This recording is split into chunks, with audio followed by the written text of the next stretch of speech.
这个用手拔，它的根都还留在下面，所以我们可以从这里从根部的地方直接再把根部直接拔出来。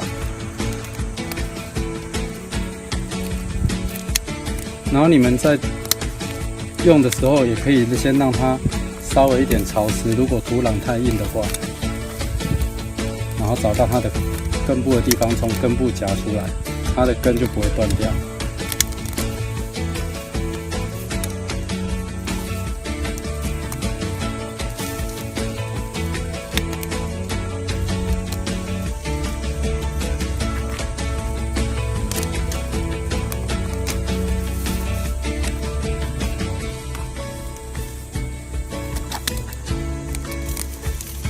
有没有？它根部就会被夹起来，